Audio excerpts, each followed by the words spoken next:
Okie dokie. Let's make some honey garlic pork chops here on Dave's Cooking Show. All right. What I've got in my little bowl is 4 cloves of garlic that have been minced, and I'm adding about 3 tablespoons of honey to this.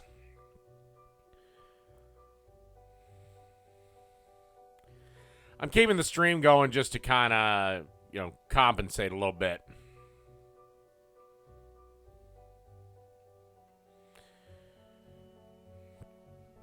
Try to knock the stubborn bastard back. You always want to make sure to have a fresh beer while you're cooking, too. You never cook sober. Never fucking cook sober. That's delicious. Now, to this mix, you also want to add 2 tablespoons of water.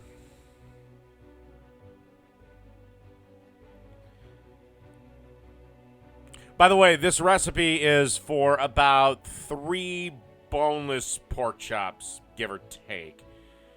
And then you want to add a teaspoon and a half of apple cider vinegar, or, just kind of eyeball it and spill a little more in there. Then you want to add a 1/4 teaspoon of red pepper flakes. If you want it a little spicier, add a 1/2 teaspoon, or maybe even a whole teaspoon. If you are really averted to spice and heat, you can omit it, but you want something to counteract all the honey we added. Then you want to add the salt and pepper. Now, the pepper is somewhere between 1/4 and a 1/2 teaspoon of pepper. The salt is 1 teaspoon and 1/4 because, again, we have to balance out the 3 tablespoons of honey. And finally, a tablespoon and a half of dried chives. Now, if you use fresh chives, that's fine. But dried chives, dried herbs are twice as powerful as fresh herbs. So if you use fresh chives, then just knock it up to 3 tablespoons for fresh. But I use 1.5 tablespoons of dry because it's 9 billion degrees and nothing's growing outside anymore. Then you just want to grab a whisk, mix all this up, make sure it's well incorporated, and set aside. And let's get ready to make our chops. Okay, these are 3 boneless loin pork chops. If you want to use bone-in, that's perfectly fine.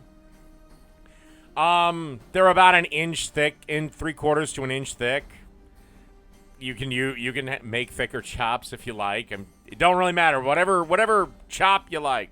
And then I'm just gonna season them with freshly ground black pepper and salt. That's it.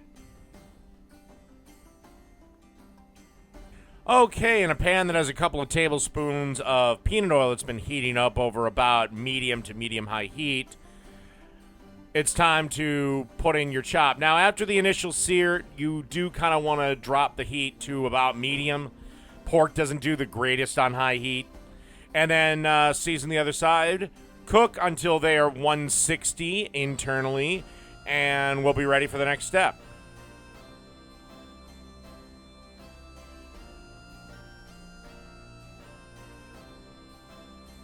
Okay, through the magic of cooking show editing, these pork chops are done, and it's time to remove them from the pan and kind of let them hang out on a plate. Now, this is entirely optional, but I decided to deglaze the pan. Did so with, as you can kind of see, some Jim Beam.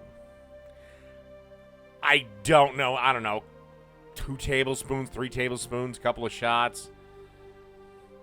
And then you just want to get up all that stuff on the bottom of the pan because that's called fond. Fond is what's known as pure flavor. So we don't want to lose that. Then we add the honey mix, sauce, whatever, and give that a chance to incorporate with all that wonderful fond. And then you want to add the pork chops back into the pan And then you just want to get a spoon and spoon all that wonderful liquid we have at the bottom of the pan over the chops and serve. And that's it. Honey garlic pork chops. Done.